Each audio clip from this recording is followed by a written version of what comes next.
नेत्राच्या ज्योतीने दिवे लागतील आनंदाने. डॉक्टर सौ सुनीता कारंडे यांचे श्री गणपती नेत्रालय.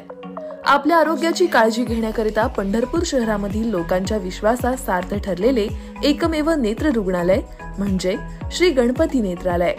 नेत्रालयातील उपलब्ध सुविधा: फेको मशीनद्वारे मोतीबिंदू ऑपरेशन, कॉम्प्युटरच्या सहाय्याने चष्म्याचा नंबर काढणे, मधुमेह व रक्तदाब रुग्णांची नेत्रपटेल तपासणी, काचबिंदू निदान व उपचार, बुबुळावरील काचोळ्याचे म्हणजेच पडद्याचे ऑपरेशन, लॅसिक मशीनद्वारे चष्म्याचा नंबर घालवणे, तसेच सर्व प्रकारच्या इन्शुरन्स कॅशलेस सुविधा उपलब्ध.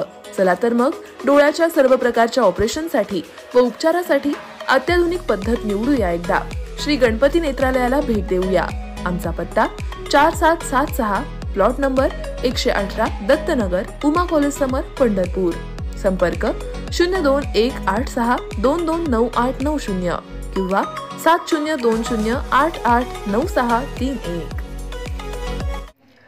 येत्या 22 जानेवारीला अयोध्येत होणाऱ्या रामलला प्राण प्रतिष्ठा सोहळ्यासाठी देशभरात विविध पद्धतीने आनंद उत्सव साजरा केला जात आहे. याच ऐतिहासिक कार्यक्रमाच्या स्वागतासाठी नागपूरच्या बाबा नानक हायस्कूल विद्यार्थी शाळेत जय श्रीराम गाण्यावर डान्स करत आपला आनंद व्यक्त केला जात आहे. शाळेमध्ये शिक्षक आपल्या विद्यार्थ्यांना अभ्यासापासून विविध खेळ आणि नृत्य कला देखील शिकवतात.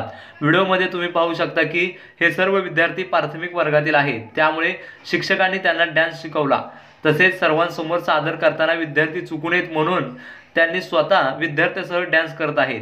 शाळेच्या शिक्षकांनी 22 तारखेला शाळेत रामधूनवर विद्यार्थ्यांच्या डान्सचा कार्यक्रमाचे आयोजन केले आहे. या कार्यक्रमासाठी शाळेत विद्यार्थ्यांकडून डान्सचा सराव करून घेतला जात आहे. अयोध्या येथे जाऊन मुख्य कार्यक्रमात सहभागी होता आलं नसलं तरी नागपूरच्या शाळेतच अयोध्यासारखी तयारी करण्याचा प्रयत्न विद्यार्थ्यांनी आणि शिक्षकांनी केला आहे. राम मंदिर सोहळ्यासाठी नागपूरमधील शाळांनी उत्स्फूर्त प्रतिसाद दाखवला आहे.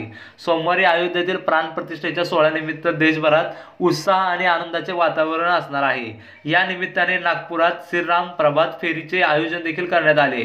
काँग्रेस नगर येथील न्यू इंग्लिश शाळेच्या वतीने देखील आज प्रभात फेरीचे आयोजन करण्यात आले. या प्रभात फेरीत राम, लक्ष्मण, सीता आणि हनुमान यासारखे विविध वेशभूषित विद्यार्थ्यांनी सहभाग घेतला.